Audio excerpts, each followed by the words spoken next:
Antes de comenzar, te invito a suscribirte al canal, darle like a este video y activar la campanita para no perderte ningún contenido sobre filosofía, historia y pensamiento crítico. Comencemos. La vida de Epicuro. Epicuro nació en el año 341 a.C. en la isla de Samos, en Grecia. Desde muy joven, mostró una inclinación por la filosofía, lo que lo llevó a estudiar con varios maestros, incluido el discípulo de Demócrito, Nausífanes. Aunque recibió influencias de distintas escuelas filosóficas, fue en la formación atomista donde encontró las bases de su propio pensamiento. Epicuro fundó su escuela, conocida como el Jardín, en Atenas alrededor del año 306 a.C. Esta escuela se caracterizaba por su apertura a todos los grupos sociales, incluidos esclavos y mujeres, lo cual era muy inusual para la época.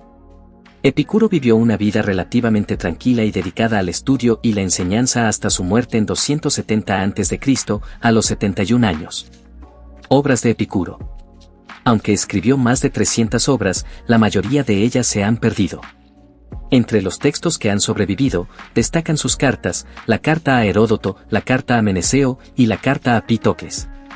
En ellas, Epicuro expone su filosofía de la naturaleza, la ética y la teología. La carta a Meneceo es quizás la más conocida y refleja claramente su visión sobre la felicidad, el placer y la muerte. Epicuro argumenta que el placer es el bien supremo, pero no un placer desenfrenado, sino un placer moderado y equilibrado que se centra en la ausencia de dolor tanto físico como mental. La filosofía de Epicuro, hedonismo racional. Epicuro es ampliamente conocido por desarrollar una forma de hedonismo que, a diferencia de otras corrientes hedonistas, no promueve la búsqueda de placeres inmediatos y excesivos. En su lugar, Epicuro abogaba por un hedonismo racional, donde el placer se alcanza mediante la moderación y la ausencia de sufrimiento. Para Epicuro, el placer máximo se obtiene a través de la ataraxia, un estado de serenidad y tranquilidad mental, y la aponía, la ausencia de dolor físico. Su enfoque estaba en vivir una vida simple, enfocada en satisfacer las necesidades básicas y evitar los deseos innecesarios que conducen al dolor y la ansiedad. Controversias y críticas.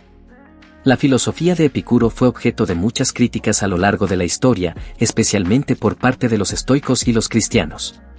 Los estoicos criticaban su enfoque en el placer como objetivo de la vida, considerándolo una visión superficial y egoísta. Por otro lado, los primeros cristianos atacaron la concepción materialista y atomista de Epicuro, viéndolo como contrario a la idea de un alma inmortal y la providencia divina. A pesar de estas críticas, la filosofía de Epicuro sobrevivió y ha influido en pensadores modernos que ven en su hedonismo una forma ética y equilibrada de buscar la felicidad. Epicureísmo, seguidores y escuelas.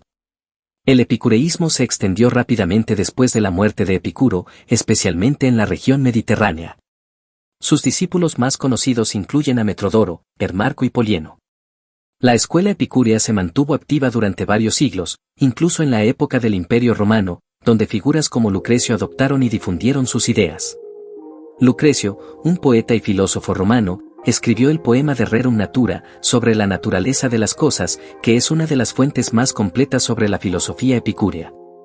Este poema tuvo una gran influencia en el Renacimiento, cuando las ideas de Epicuro fueron redescubiertas y apreciadas. Comparación con otras corrientes filosóficas. El epicureísmo se distingue claramente de otras corrientes filosóficas de la época. Mientras que los estoicos promovían la apatía y el deber como caminos hacia la felicidad, Epicuro veía el placer y la ausencia de dolor como la vía principal. En contraste con el platonismo, que exaltaba el mundo de las ideas, Epicuro se enfocaba en lo material y lo sensorial, basando su ética en la experiencia directa del placer y el dolor. Además, a diferencia de Aristóteles, quien veía la virtud como un fin en sí mismo, Epicuro consideraba la virtud valiosa solo en la medida en que contribuía al placer y la felicidad. Esta visión pragmática lo aleja de muchas corrientes que buscan valores abstractos y lo acerca a una ética más centrada en el bienestar individual. Epicuro en la modernidad, relevancia y legado. El legado de Epicuro ha perdurado a lo largo de los siglos, influyendo en pensadores modernos como John Stuart Mill, quien adoptó una versión del utilitarismo que guarda ciertas similitudes con el hedonismo epicúreo. También, filósofos como Michel Onfray han rescatado y reinterpretado las ideas de Epicuro en el contexto de la filosofía contemporánea, abogando por un hedonismo ético en la vida moderna. En la actualidad, la filosofía de Epicuro sigue siendo relevante en debates sobre ética, felicidad y el sentido de la vida. Su enfoque en la moderación, el disfrute de los placeres simples y la reducción del sufrimiento resuena en un mundo donde la ansiedad y el estrés son cada vez más comunes. Vida personal y estilo de vida. Epicuro practicó lo que predicaba, vivió de manera simple, rodeado de amigos y discípulos en su jardín. Se dice que comía de manera frugal, disfrutando de alimentos sencillos como pan y agua, y rara vez buscaba lujos o placeres excesivos. Esta vida austera fue fundamental para su filosofía, ya que él mismo demostró que la felicidad podía alcanzarse sin riquezas ni poder. Epicuro también fue conocido por su amabilidad y su capacidad para forjar fuertes lazos de amistad, que él consideraba uno de los mayores placeres de la vida. Estas relaciones cercanas fueron una parte crucial de su comunidad filosófica y contribuyeron a la cohesión y éxito de su escuela. Conclusión y legado. Epicuro dejó un legado profundo en la historia de la filosofía, mostrando que la búsqueda de la felicidad no tiene por qué ser complicada ni dependiente de factores externos. Su énfasis en la sencillez, la moderación y la importancia de la amistad ha resonado a lo largo de los siglos, influyendo en la ética y la vida cotidiana de muchas personas.